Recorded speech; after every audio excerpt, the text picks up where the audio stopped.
So, a couple of things I want to talk about today, a couple of broad categories. One of the things that has a lot of different aspects to it is flight planning. So we're going to spend a lot of time on flight planning today. We're going to spend a good amount of time talking about using it in IFR conditions, or at least specifically talking about handling approach plates. We're going to talk quite a bit about weather, get into some of the details about downloading data and managing data. I have kind of a miscellaneous category of things we're going to see. We'll spend a good amount of time a little later in the presentation talking about the ADS-B traffic display and how that works. And then, time allowing, we'll get to what it's like to do flight planning with our FlyQ Online product from your Mac or PC. In this case, it'll be a Mac. So again, a lot to cover. So let's begin. So flight planning can be done in a number of different ways in FlyQ. I'm going to begin it the way that I think most people do it, which is using the search box. At the top of the app, on the left-hand side, there's a search box. As you probably know, you can type in something like just an airport identifier.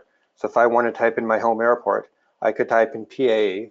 You can also type in KPAE if you want to. That's just looking up one airport. For planning a flight, though, you have a number of different options.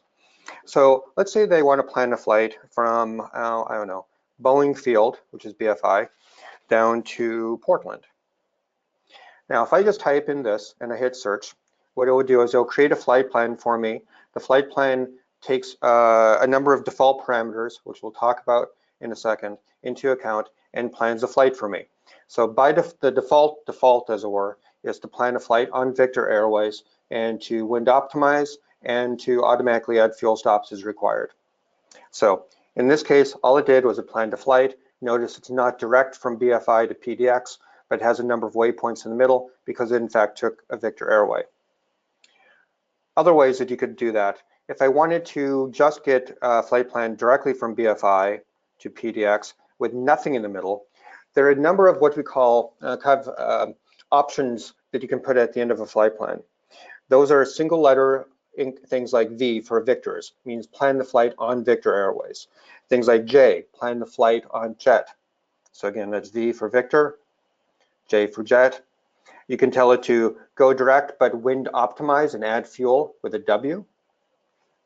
Or in this case, you can put N. N means no routing. It means literally go from the idents you have on the screen and go for it. So I'll type in BFI, PDX, N. Should just take it a moment to produce the flight plan because there's not much of a flight plan. It just literally did the flight plan for you very, very quickly. There's one other option though, which is particularly important. When you first use the product, you can set up your pilot profile. You can set up your defaults to be either preferring VFR or IFR flights. Turns out I'm a VFR pilot, so my defaults are set to VFR. If it had been IFR, you would get a slightly different set of flights. Or, let me show you what I mean. So I'm going to type in BFI to PDX again. This time, since I won't normally plan the flight by default on IFR, I can put in a letter that says I for IFR flight plan. This does a couple of magical things. You'll see this in a second. So what this did was this actually went out and it talked to Lados. Let me zoom in the map a little bit. The map is live. Very pretty little map. What it did was it went out to Lados and said, all right, I want to do a flight plan from Boeing Field, BFI, down to Portland. Can you show me what the recently approved ATC plans are? So you have it in the list here. It knows that I'm flying something like a Cessna 172. So it's by default only showing me the flight plans that have been created that are low altitude plans that I have some chance of flying in a 172. So you see a couple of them here. If I tap on any one of them, you see it get highlighted. I'm just tapping on the cells down below, and you see them highlighted on the map above. So let's say that I want to take that particular route. All I have to do is inside the cell there's one that says on the left-hand side says use route. Next to that says use wind fuel optimized route or customize route. What do those mean? Well, if I pick the use route, it will plan it at the average between the two minimum and maximum altitudes, or in this case, between 7,000 and 9,000 is 8, so try to plan it at 8,000 feet. It won't add fuel, and it won't try to do any other wind optimization. But you can modify that. I'm going to pick the middle choice, use wind and fuel optimization. So now the flight will be a little bit different altitude. So it's not exactly the well, turns out it's still roughly within the range, but a little bit lower than what ATC had. If you take a look at the navigational log, you see there's a column called alt, altitude, of course, in feet. Notice that it's still because I am a VFR pilot, it still planned this as a, it planned this as an IFR flight. So you notice that the altitudes are in even thousands. So it's 7,000, 6,000, and so on. It will do the automatic correction for you in terms of cardinal directions based on direction of flight. We do a little bit of a turning here on the fly. So that's why that's like that. Now, a couple of options I should point out in terms of how this works. Let's say they try a little bit longer flight. Let's say they pick BFI to LPC. Anyone know what LPC is? It's Lompoc, California. It's where my former in-laws live. So if I type in BFI LPC, the odds are, and we'll see this in a second, that there is in fact no recently cleared flight plan from ATC between Boeing Field and Lompoc, California. And indeed, that's what you see. There's a big yellow band in the middle of the screen telling me that no recently approved IFR routes found. Therefore, what did it do? Well, therefore, what it did was it planned the flight using the internal flight planning engine, and it planned it using your default routing method, which is your default routing method, unless you change it, is to fly on Victor Airways. So this flight was planned on Victor Airways. It did add a fuel stop. Notice it added a fuel stop at KMFR and so on. So there's a lot of things that you can do automatically. The ATC routing stuff is incredibly powerful. If you're a VFR pilot, this doesn't come into play. But if you fly IFR, you just get it automatically. Now, let's talk a little bit about what some of the other options here means. So generally speaking in FlyQ, if something is blue, you can tap on it. So a lot of people don't know that you can change the name of the flight. By default, FlyQ names flights based on the airports in question.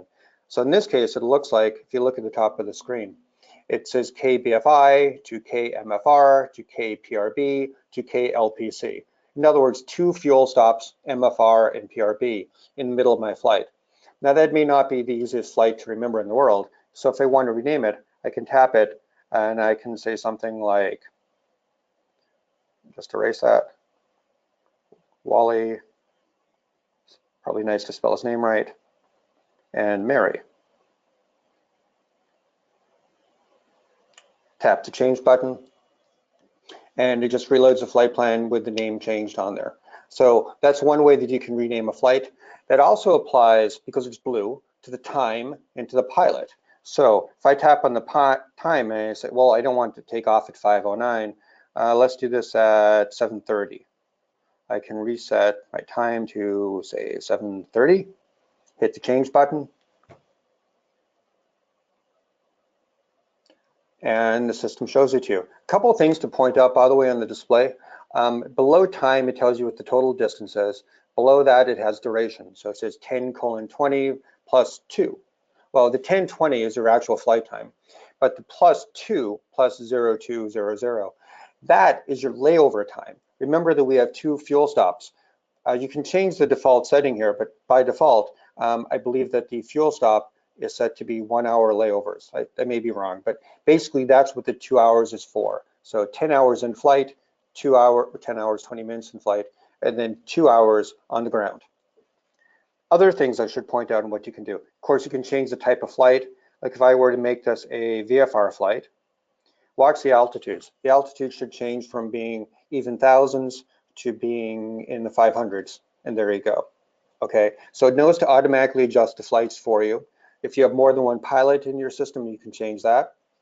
As a reminder, without doing anything else, if you go from the Navlog tab to the Weather Briefing tab, you automatically see the latest briefing here. If you tap anywhere in that, I take that back, it's already pretty big. Easy to read and so on. If you want to file that, you hit the ICAO flight plan button. By the way, that did something I forgot about, so I should probably mention this. When you hit, if you're running this on an iPad, on an iPhone, for example, or even on an iPad mini, you may find, before I get to the ICAO flight plan, that there's not a lot of space to show you what the actual Navlog is, because there's a lot of information at the top, the time, the distance, the duration. If you double tap on that tab bar that says Navlog, WX Brief, ICAO Flight Plan. Just double tap anywhere in there. Look what it does. It kind of saves a little bit of space. So you have more, it gets rid of all the stuff at the top and just shows you the stuff that you probably really care about, which is the actual flight plan.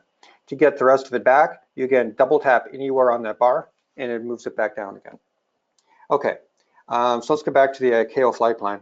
So on the ICAO flight plan, you basically just fill out anything you like. You can overtype the fields that are in white, the fields that are in gray. For example, your departure aerodrome, line 13A, you'd have to create a whole new flight plan. So there's really no point in overtyping that. Your takeoff time, and so on. If you want to file the flight plan, you hit the file button. And of course, it'll say in this case, you can't do it because we don't have enough fuel on board. Remember that this flight has a fuel stop in it, and you can't file a flight plan that has a fuel stop in the middle, like that. Okay, so other things that you can do if you want to display that on the map, there's a small map button in the upper left, in the upper right corner rather. If you tap that, you see the entire flight plan displayed for you. Remember, to get back to your plans, you just hit the plans button down the bottom of the screen when you get back. I want to talk about the other options that are here too. So this is a handy feature for those of us who are, for example, 51 years old and wear reading glasses. There's a button right above the yellow bar that says no recently cleared plans that looks like a small letter A and a big letter A. Tap that. It just toggles between large font, like now, tap it again, small font. So small, large, small, etc. Easy to do. The button next to that says Wind Optimizer. Well, what's that? Well, it turns out that the system will automatically optimize for best winds unless told otherwise. But if you tap on Wind Optimize, it does something kind of cool. It shows you what the difference actually is between your flight time and your fuel consumption at different altitudes. So you may well decide that you don't want to, it looks like we're flying mostly at about 7,500 feet. If you would rather fly higher, maybe because it's bad weather, well, then you can see that the 7,500 number has a total flight duration estimated of 8 hours, 48 minutes. If you were to fly at 9,500 feet, 2,000 feet higher, it's a longer flight, so it did the right thing. It planned this at 9 hours, 10 minutes, but maybe you prefer the weather at that. So I'm just going to tap on that, and I'll say yes, set it all to that altitude, and you get 9,500 feet, and it recalculates automatically. Common problem that people sometimes have, by the way, when you load in a pre-existing flight plan, it doesn't automatically change the time in the upper left corner. So if that time is in the past, you may find that your wind and speed, you're in the middle column there in the navlog, the wind direction and the speed are zeros. Well, that's because we don't know what the winds were in the past. Or if you plan a flight that's more than a day in advance, you'll see the wind direction and the wind speed zero as well. So in that case, again, if you're loading an old flight plan, you probably want to tap on the time button and set it to your new takeoff time, and it will automatically recalculate the winds as appropriate. Other things you can do. Frequently when you make a flight, you want to come back. You want to come back home. So on the bar just above the recently cleared approved IFR routes, next to Wind Optimizer is a button that says reverse. That does just what you think, it will reverse it. If you want to simply clear the entire flight plan, you can do that. You also have the full-blown editing capability. I'm going to talk about the editing features, but I'm going to do that in a slightly different way. First, I'm going to show you a couple of ways to edit the flight plan. I'm going to go to the map. To do that, I'm hitting the small map button in the upper right corner. And let's say they want to modify this. Let's say that at Dunsmuir Mott, I find out that they have the world's biggest ball of string. And I really, really want to see the world's biggest ball of string. So if I want to modify my flight plan, I can press and hold for a second or two, then move the line to wherever that would be. You don't have to nail it. If you're off by a little bit, that's actually the wrong airport. But if you're reasonably close like that, it should ask you, I guess I wasn't close enough. Oh, I see. I did miss. I was going for the text, not for the airport itself. If you're reasonably close, it will show you two things. It will show you the airports and nav aids in the area, which is pretty handy. It also has a point, this also confuses people sometimes too. If you really want to fly directly to a specific latitude longitude point, so if I really don't want to kind of move the rubber band to flying over the airport, but let's say I really, really, really mean it. They want to go to north 41, 15, 32.4, etc. All that I need to do there, often people, if they do that, they think they have to hit the plus WP button, which is add to waypoint.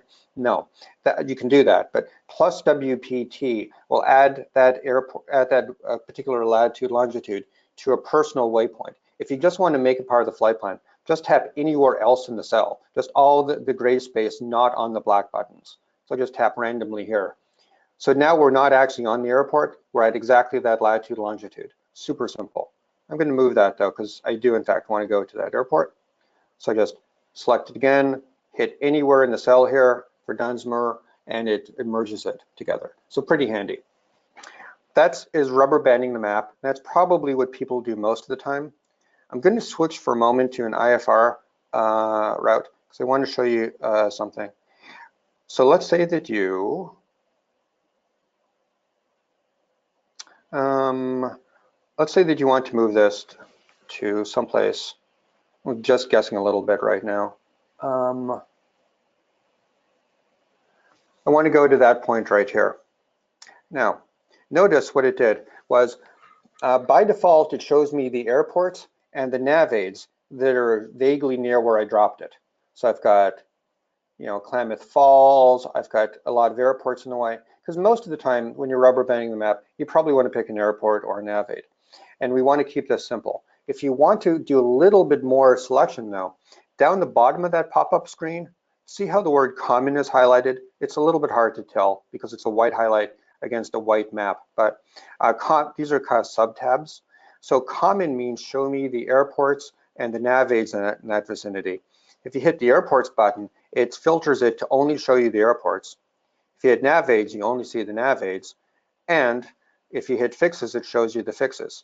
This is particularly important because if you're doing an IFR flight and you really want to go to a fix, you sometimes find that when you rubber band it, you may say, but I rubber banded it to the point where the fix is and I don't see it. It's not in the list because it defaults to common. The exception to that, so in that case, if there's other things in here and you absolutely want the fix, you remember you have to hit the fix button. Now, if there's nothing near where you drop the point other than a fix, it knows to do that automatically. But if there are also airports and nav aids, the system will default to common. Okay, so that's just a little gotcha. Sometimes people say I couldn't find a fix when I rubber banded. That's why. Just hit the fix button. Pretty straightforward. All right, so why not? I'll just pick one of these. So that's the way that you rubber band a flight plan. There are other ways to deal with a flight plan though too. So I'm just going to tap the map, go back to my go back to my nav aids, navlog, and let's do some more modifications. In green, pretty unique to see a green button, but we use it a few places in the product, is the word edit. When I tap on edit, well, actually let me kind of do this. If you were to just tap on any of these points, like I want to tap on a fix here called JEDG towards the bottom. If I tap anywhere in the line, it shows me information about that. I can hit back, or I just go back to my plans. If I want to know something about PRB, I tap anywhere in the row, and it shows me about Paso Robles Muni. Again, hit the plans button at the bottom of the screen, and it goes back to your plan.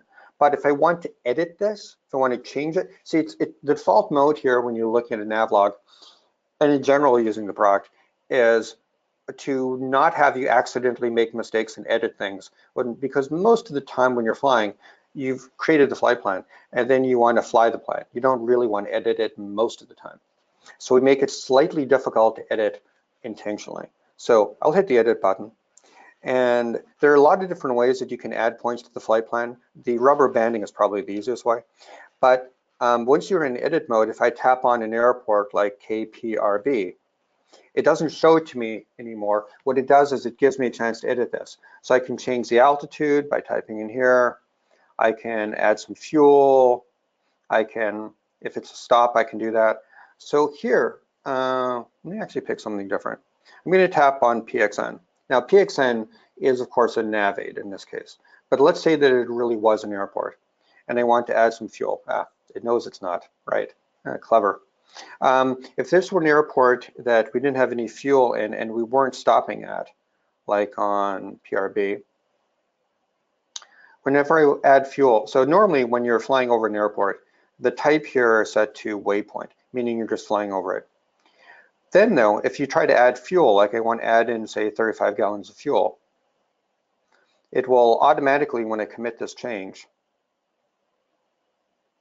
set it to be a fuel stop.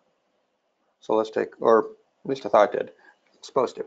Anyway, the thing about changing altitude is pretty slick too, because you can tell it if you want to, in FlyQ EFB, this is a long plan with a lot of different points on it.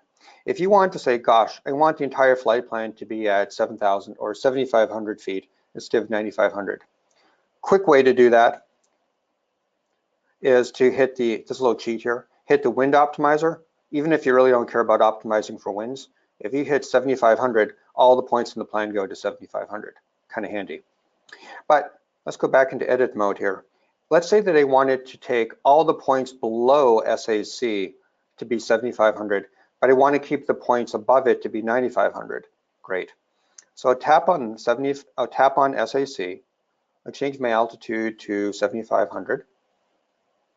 Then where it says down the bottom of that pop-up, it says change altitude for this waypoint. How about this one? This and later waypoints. You can even say change it to that altitude for all waypoints. But I'll pick this one later. So now I'll click done, and you see what happened on the screen here.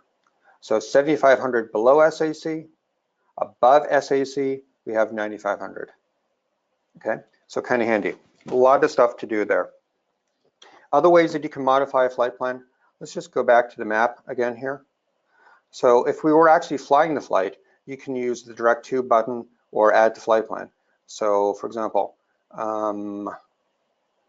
so we're flying from RBL to grid. If I want to add in this point right here, Chico Muni, I can hit, there are 4 buttons that pop up to do at that point. You have direct to, which is useful when you're actually flying the plane.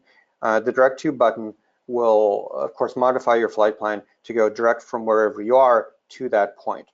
Interestingly, though, if that point is already on your flight plan, what it will do is it will take you direct from your current location to that point in your flight plan, delete all the other intermediary points between your current location, if there are any, and that point, but it'll keep the rest of the flight plan.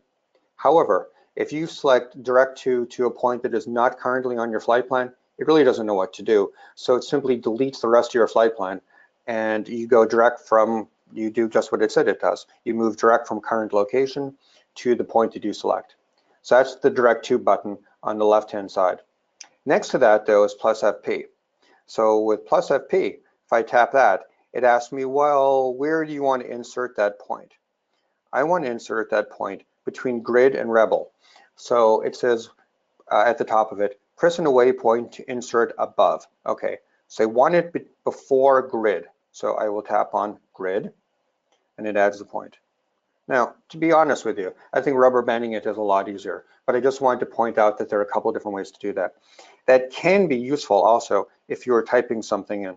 So for example, ZOCOP, this point right here about the middle of the screen, if you couldn't read it, you didn't know where it was, ATC read out something to you, you can type in ZOCOP, and now you see it, and now you could hit plus FP and sequence it as you like.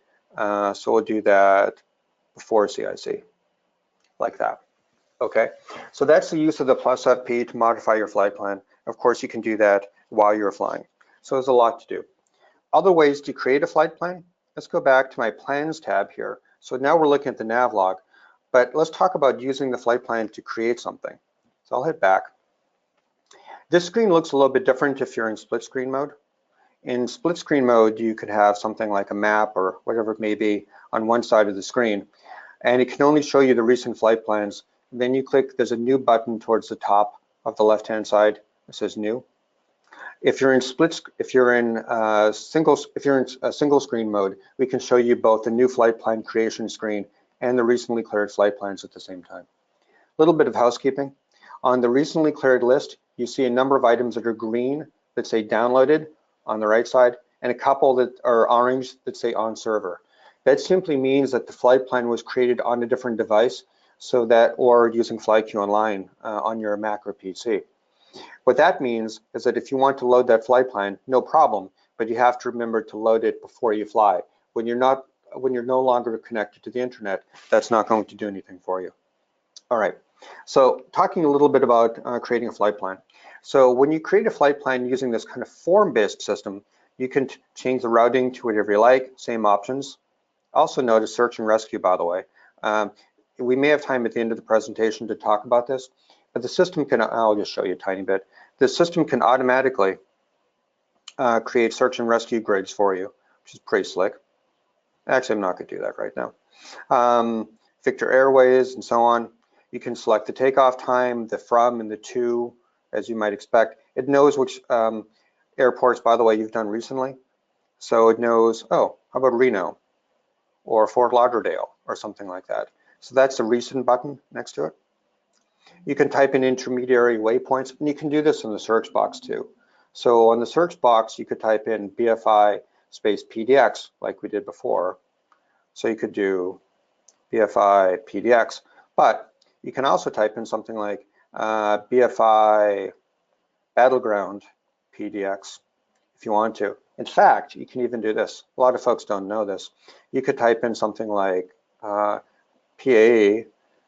Victor 23 and then down to PDX and hit that, and that will plan the flight automatically on the Victor airway for you.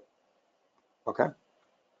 Anyway, getting back to the new flight plan screen, you can also automatically, the system will add fuel stops if you select that button there. It'll automatically look, if it's an IFR plan only, it'll look for recently approved IFR routes. Show altitude change points means it'll show you where your top of climb and top of descent are. Normally we hide that, but you can show that if you want to. And by default, the system will create best winds. Also, you may notice that there's a more button. If you click on the more button, you have even a few more choices. Again, that's regular, that's more. So now if you have more than one pilot or more than one aircraft, you can select those. You can change other settings for your flight plan, like number on board, change maximum altitude that you want the auto router to use, the minimum altitude, minimum cruising altitude, very useful if you fly a high performance plane, and even if the winds would imply that flying low would be faster, you know that you're just going to burn too much fuel. So you may set a minimum of 18,000 feet, something like that. You can put in the amount of takeoff fuel that you have in the plane right there, and so on. So a lot of those options are hidden by default, and if you hit that more button in the upper left corner, you see those. All right, so that's a lot of information about flight planning. I'm now going to cheat a little bit, and I'm going to put in a simulated flight. So you wouldn't normally do this, but we actually have an ADS-B feed going here in the background, and I should connect to it immediately. Here, so if I go to my maps, center it, here we go. So now we're in the middle of a flight.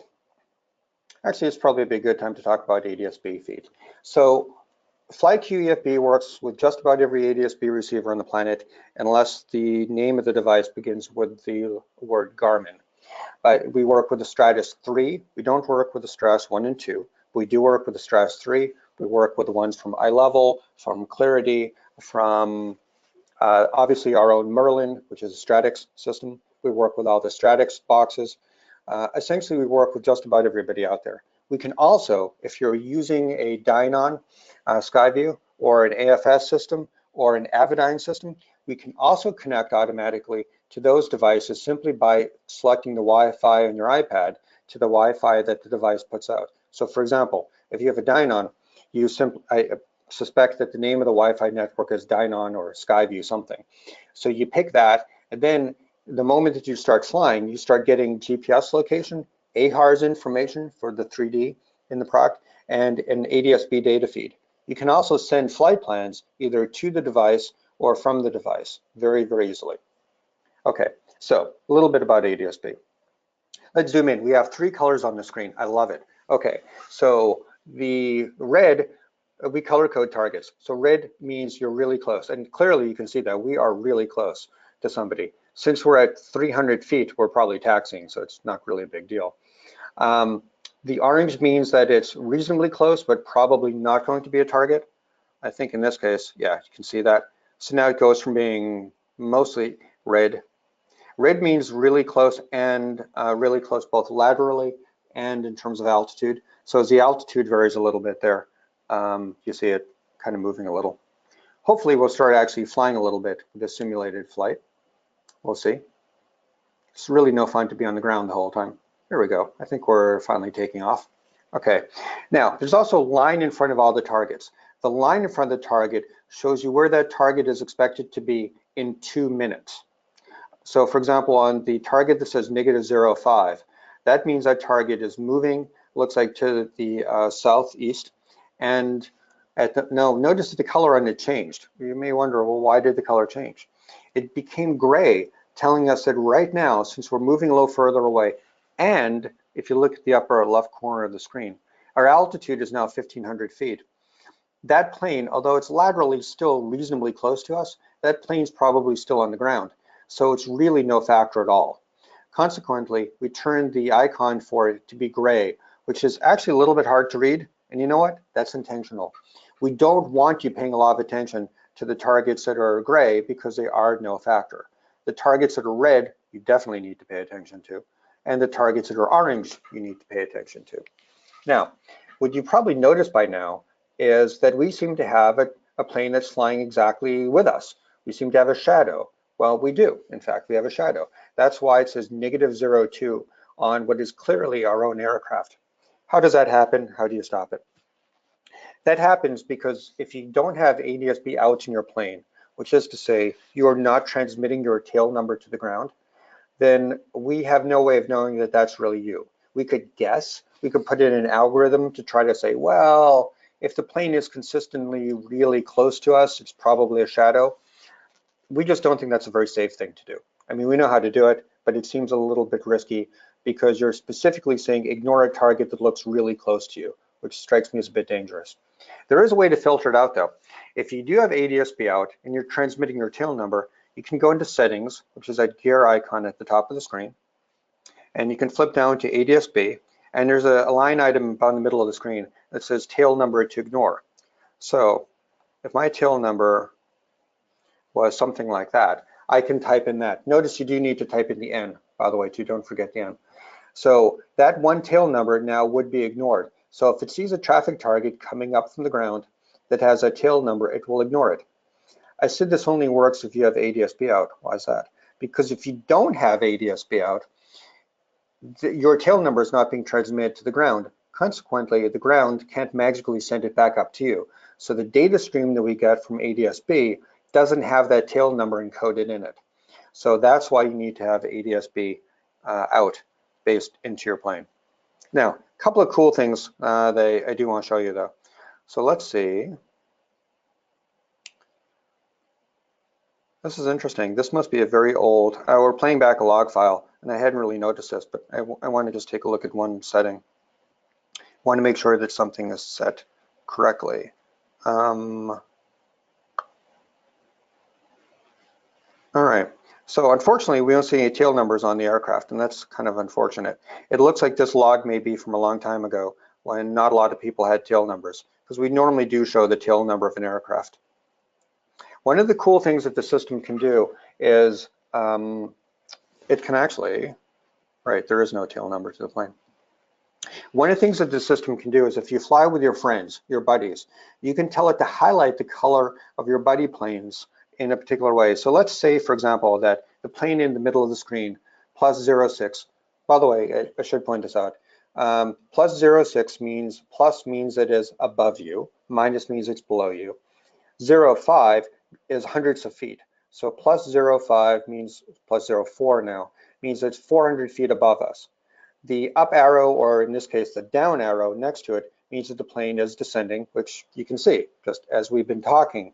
It's gone from 500 feet above us to now 300 feet above us. Okay. The tail number would also be right there if the data feed that we had tail numbers in it. And if this particular plane were my buddy, I could go into the settings screen again and see where it says buddy list tail numbers. You can type in one or more, you can use a comma, you can use a space, doesn't really matter. So if N43457 was one of your friends, NQ5, whatever, if that, nerd, that's kind of funny. Yes, if NERD6 was one of your friends, you can type in those and the system would color them with a blue icon so that you can easily see where your friends are. We call that the buddy list.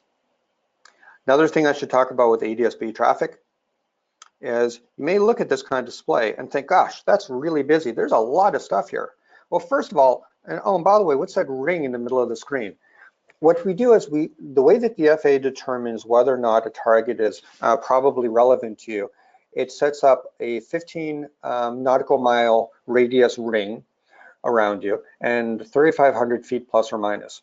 So when you transmit your tail number with ADS-B out to a ground station, the ground station replies by setting up all the targets within that, what you could call a hockey puck.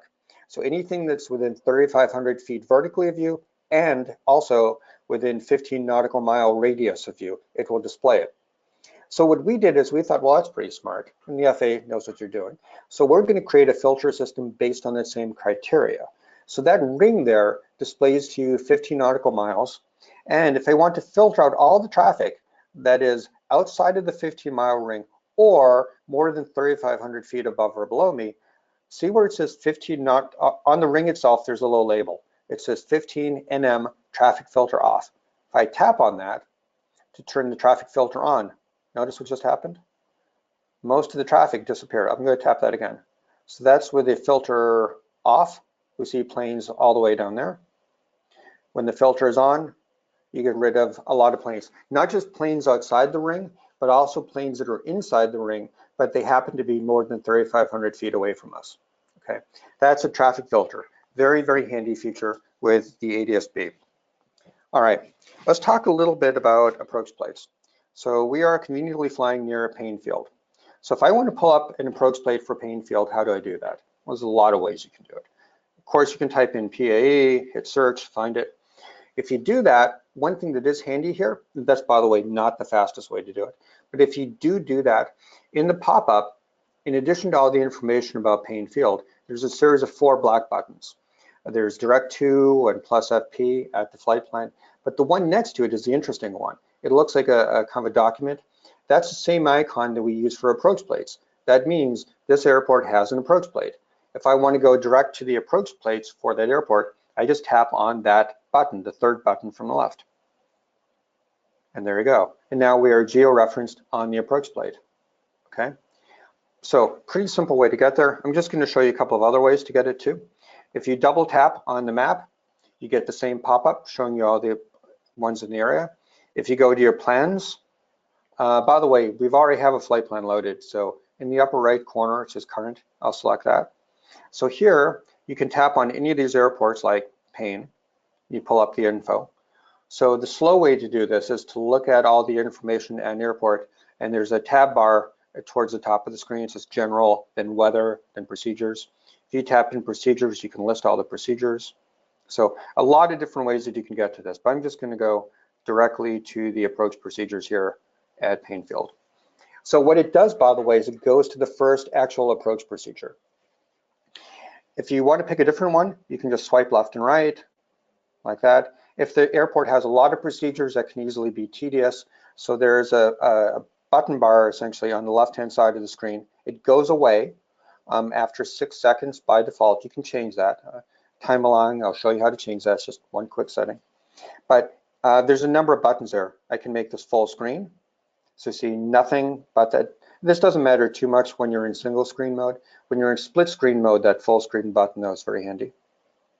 You can, let's say that you're like this. If I hit the center button, which is the button below full screen, then your current position gets locked in here. So why is that interesting? So when you lock it, it means that the plate will move as opposed to the aircraft moving. It's a little subtle to see this, but if you look really closely, the aircraft is locked in the middle of the screen and the plate is slowly scrolling up as we fly. Pretty slick. You can also do a few other things to do that. You can put it into track up mode. So with track up mode, that means just that you're, instead of looking at the plate from the standard north up perspective, you're looking at the plate from this way, which is, by the way, I think actually a rather handy kind of feature to have. So other things that you can do on here, let's see. You can put, you can put this on the map. So let's go back to my procedures, and at the right-hand side, there's a map button. I'm going to change this to a base map of, say, roads, just for fun, just so that you can see more clearly the approach plate on here. I'm also going to split the screen, because one of the other features that's really neat in the product is if I put procedures on one side of the screen, take a look at the one that's on the map. If I flick to the right, the map one on the left-hand side changes to match. Pretty neat, huh? Okay, let's go back to single screen mode. And I'll go back to my procedures tab. I'm gonna take that off. Okay, so kind of back to normal here. A few other things you can do with the approach procedure that's on the screen. You can tap the button, it looks like a gauge. So you can put gauges on the screen. You can add or subtract as many gauges as you like here. This is very handy if you want to put up, say, a timer. You want to do a timer to do a hold or something like that. So, by the way, there's a timer on the screen now. So here's how you use the timer. It says in little tiny print, you may not be able to read, it says tap to set. So I can set that to be, say, a 2-minute timer, 2-0, start. And now that's going to count, a timer counts down. We also have a stopwatch, which counts up. But in this case, I think the timer up is more useful. If this particular airport has a lot of approach plates, well, you probably don't want to flick left and right. So you can hit the button that here looks like a whole list. So now you can tap on any particular procedure. If you look closely at the underlying screen here, the procedure is changing as I tap on each of these things, including the airport diagrams.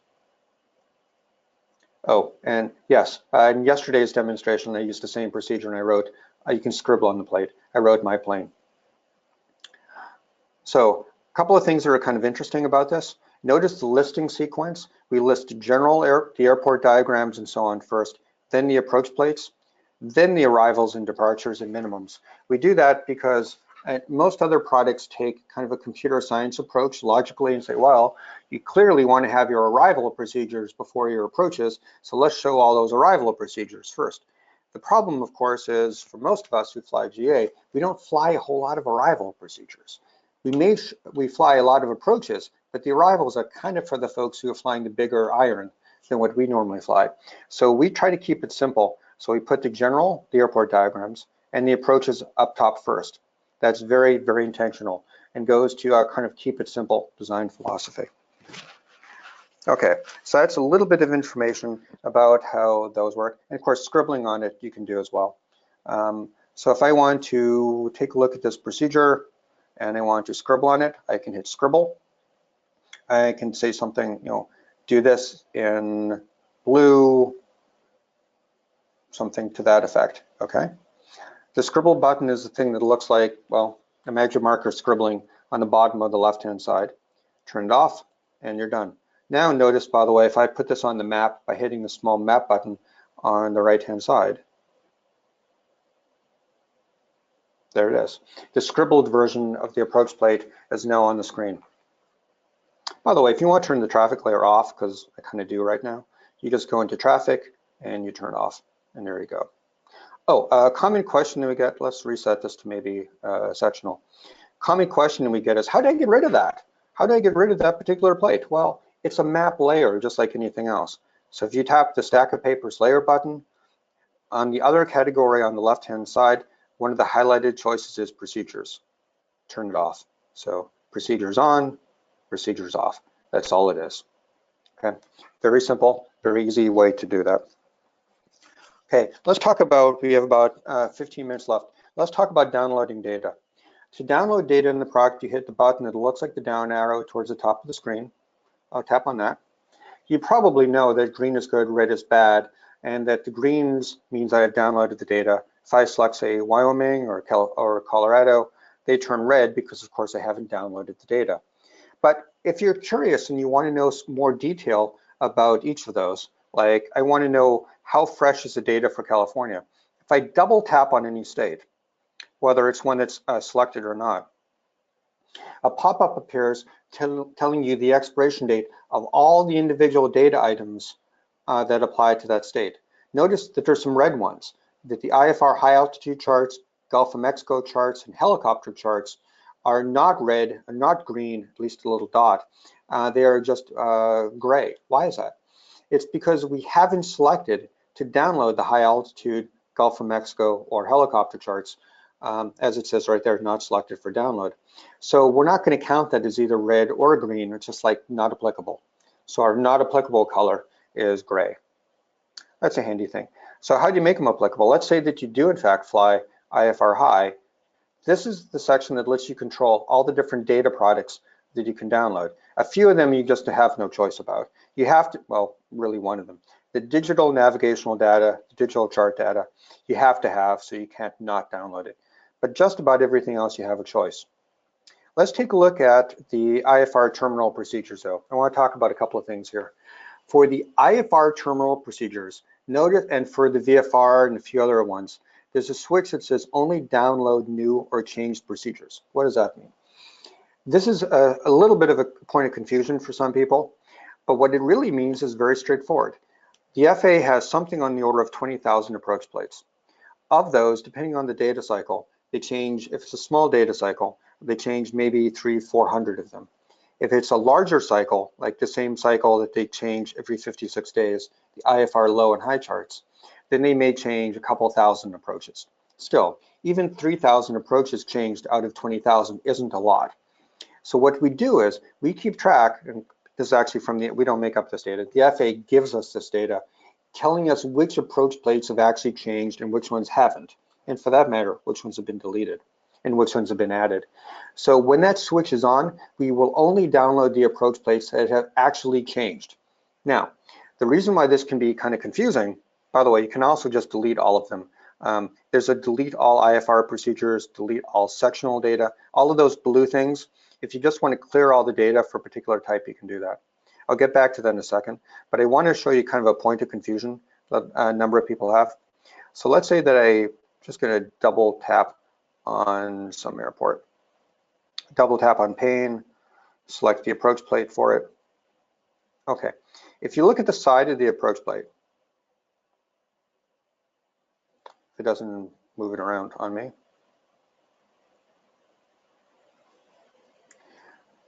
I'm going to put this into full screen mode. Okay, so notice on the side of the plate, oh, come on, stop moving it. It says Northwest 1, 28 February 2019 to 28 March 2019.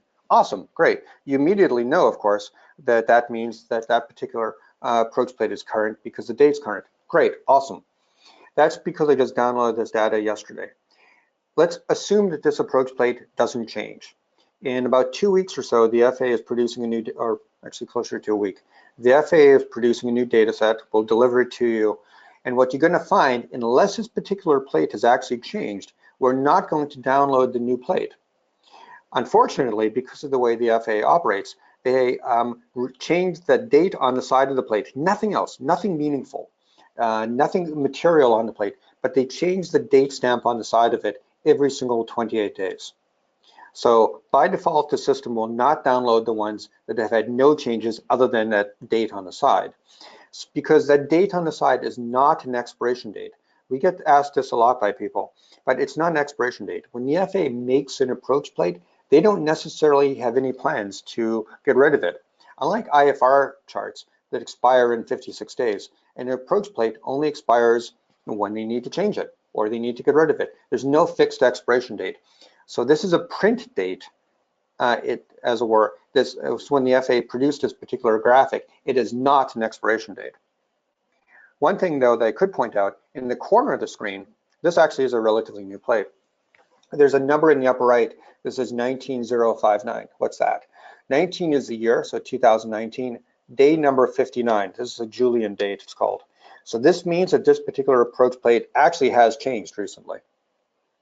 You also see down here, you have another number, which is when it was materially changed in a more material way, Amendment 23, 7 December 2017.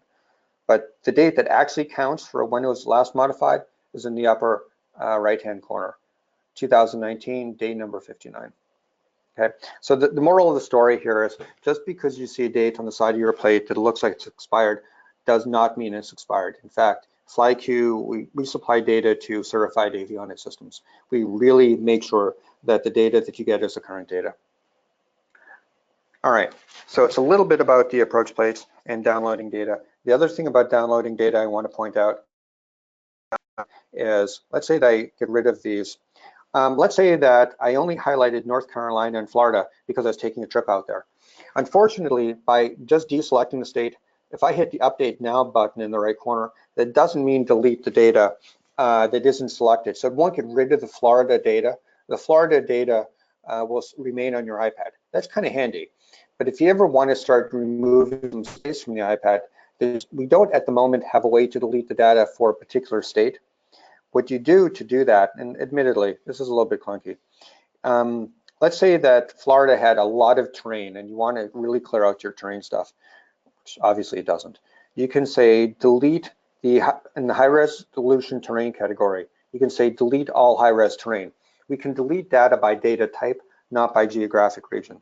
So if I say delete all high res data, it wipes out all the high resolution data, which by the way is not necessarily a big deal. The high-res data is only used for the three-dimensional display in FlyQ for the 3D maps. If you never use the 3D maps, you don't actually need to have the high-resolution data. So you could get rid of all of it. The low-resolution data, though, towards the middle of the screen, that we do use for a lot of things, and you really don't want to get rid of the low-res data. It's also, as the name may imply, not really all that big. So the point is, if you want to get rid of all the data for Florida, what you would do is you would delete using the buttons that say delete all VFR, delete all sectional, delete all IFR. It's a little clunky. Delete all those types of data. Then you go back to your map, and for the states that you really care about, make sure they're selected, then hit the Update Now button again. And the system will fill in the gaps for all the states that are still selected, while the other states are deleted. Okay, got that? Talk a little bit about weather. I'm going to go to the Weather tab. So actually, I'm going to do one thing first. I'm going to go back to internet-based weather for a second. So I'm going to tell it to, you don't normally do this. Ignore ADS-B data on the network is only something that you would use really while you're testing the product inside a company. So just going to let this settle. This is also, so one thing to notice though, when you are connected to an ADS-B receiver, you do notice that the ADS-B TAFs and METARs actually say on them. If you look at it closely, it has the letter ADS-B on the METARs and the TAFs, meaning that that data product actually did come from them. If you ever want to check where all your weather came from, you can, in general, you can tap in the status indicator on the upper right corner of the screen. If you select weather, it shows you, okay, great. So my next rad is from the internet, 34 minutes old. I guess this data feed didn't have any next rad. The METARs are relatively new, winds aloft are new, airmets and sigmets are old. Satellite, by the way, will always come from the internet, never from ADS-B, because it is not part of the ADS-B data feed. So you can let it sit all day with the world's most expensive ADS-B receiver, and you're never going to see satellite updated from an ADS-B. Okay, so that's a status indicator. I would point out too that although those are little buttons, the 5 buttons at the top there, doesn't matter where you tap anywhere in them, and it will show you, oh, this is kind of cool. This will also show you on the ADS-B when traffic was last updated, how many ground stations you have, where they're located, and so on. Okay. So other things to the weather, remember that you can tap on a METAR or a TAF and see it nice and big, like that. Very easy to do. If I were to go back to basically the same thing, now that we're connected to the internet again, we also have now our local, our regional, and our national graphics. You can tap on any of those and see them big. They're animated, and you can go up or down, left or right. There are little buttons on the screen there. Pretty handy. In addition, you may not have noticed this, above the local, regional, and national radar, it says current temperature. Holy cow, is it really 79 degrees outside? It says it's 79 degrees right now. And I can tap for 7-day forecast. If I tap on that, This is our equivalent of a MOS display. That is, we're going to give you the weather that goes out 7 days in English. This isn't the METAR, it's not TAF. It's totally English readable with cute little graphics on the side. And we know it's, well, you know, it is Seattle, so it's going to rain Friday, Saturday, but it looks like the weather on Sunday would be decent. Okay, so that's our long distance forecast. It tells us what our expected high and expected low is. You can also go down to the winds aloft. Winds aloft tells you at the FAA and NAV Canada provided winds aloft altitudes, what the wind heading and the direction, heading and speed is, also what the outside air temperature is. Also, subtle point, next to Painfield, it says winds aloft Seattle, SEA, and it's blue. Remember, blue means you can click on it. So if I tap on blue, it brings me to Seattle. This is the wind reporting station that the FAA used, so that's why it's hyperlinked. So to get back to Pain, can do that.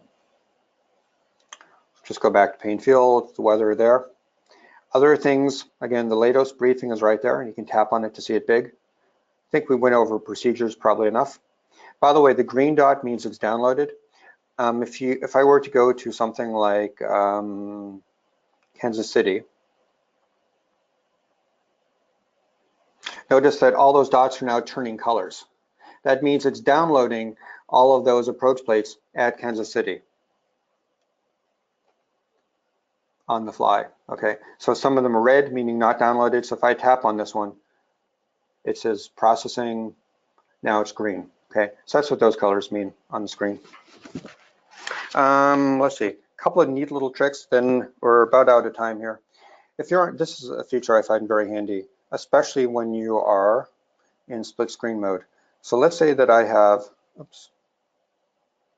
let's say that I have a map on the screen here. I'm flying along and I want to know what my nearby airports are in case of an emergency. This list automatically sorts by nearest airport, but there's a sort button in the upper right corner of that left-hand side. It's a sort.